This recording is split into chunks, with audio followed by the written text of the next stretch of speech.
are what you believe yourself to be. Welcome to BMC News Live, presented by Al Hilal Hospitals and Medical Centers. I'm Jasila Mujib, joining you with the daily news updates. Today's news in detail. His Majesty the King ordered Eid al-Fitr gifts for widows and orphans. His Majesty King Hamad bin Isa Al Khalifa issued an order to distribute Eid al-Fitr gifts to all widows and orphans who are registered with the Royal Humanitarian Foundation. His Majesty directed the RHF, led by His Highness Sheikh Nazar bin Hamad Al Khalifa, to oversee the distribution of the royal gifts to all beneficiaries. His Highness Sheikh Nazar extended sincere congratulations to His Majesty the King on the order to distribute Eid al-Fitr gifts. His Royal Highness the Crown Prince and Prime Minister met with the President of Bahrain Authority for Culture and Antiquities and the Director of Antiquities and Museums. His Royal Highness Prince Salman bin Hamad Al Khalifa, the Crown Prince and Prime Minister, met with His Excellency Sheikh Khalifa bin Hamad Al Khalifa, President of the Bahrain Authority for Culture and Antiquities, and Dr. Salman Ahmad Al Mahari, the Director of Antiquities and Museums at Rifa Palace. His Royal Highness the Crown Prince and Prime Minister noted the Kingdom of Bahrain's rich culture and heritage, which is evidenced by its artifacts and antiquities. Bahrain and the UAE cultural cooperation discussed. Sheikh Khalifa bin Hamad Al Khalifa, the President of the Bahrain Authority for Cultural and Antiquities, received Fahad Mohammad Salem Khardoz Al Ameri, the newly appointed Ambassador of the United Arab Emirates to Bahrain.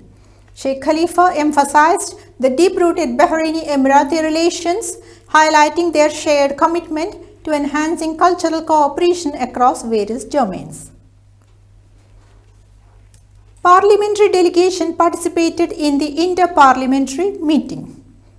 The Bahraini parliamentary delegation, led by Jamal Mohammad Fakhro, the first deputy chairman of the Shura Council, participated in the governing council meeting of the Inter-Parliamentary Union.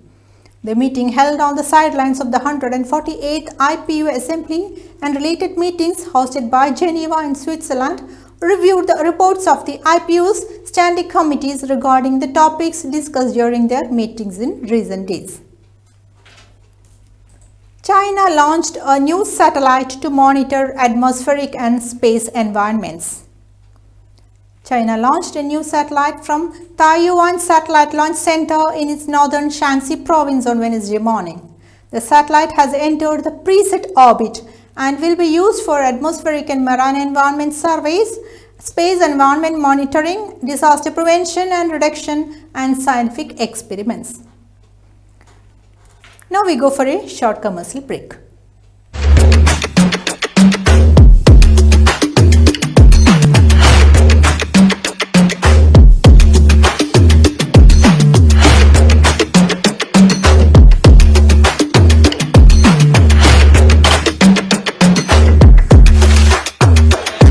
All your favorite products under one roof in Bahrain from our 14 branches at 27-year-old Megamart and Macromart. Bakery,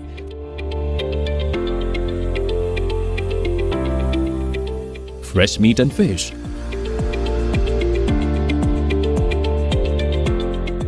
fruits and vegetables,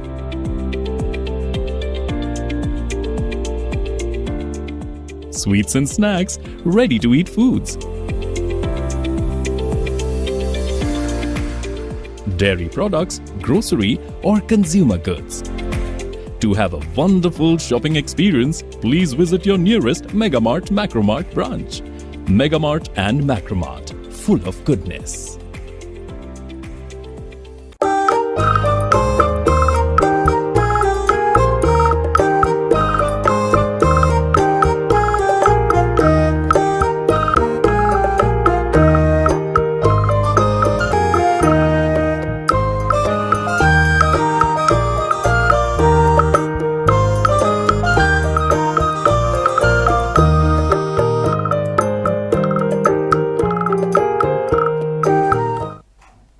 Welcome back. Two mosques reopened in Jidali and Manama. The Sunni Endowments Council has announced the reopening of the Sheikha bint Nazar Al Suwaidi Mosque in Jidali and the Bin Majbal Mosque in Manama after the completion of the restoration and maintenance works. The move is based on the order of His Royal Highness Prince Salman bin Hamad Al Khalifa, the Crown Prince and Prime Minister, to open, restore and develop 32 mosques belonging to the Sunni and Jafari endowments located across the kingdom's governorates as part of a development plan for mosques. Saudi Arabia aims to be among top 10 global tourist destinations in 2024.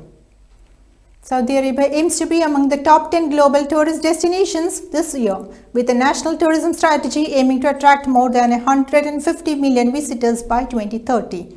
Ahmad Al Khatib, Saudi Arabia's Minister of Tourism, spoke at the Manafia Forum in Medina, stating how the kingdom is on the right path to make the tourism sector an important contributor to the country's overall gross domestic product. Istanbul to host 2027 European Games. The Executive Committee of the European Olympic Committees announced that Istanbul city will host the 2027 European Games. The European Olympic Committees said in a statement that it unanimously awarded the 4th edition of the competition to the Turkish metropolis. With this, we come to the end of today's news. This is Jasila Mujib signing off. Good night.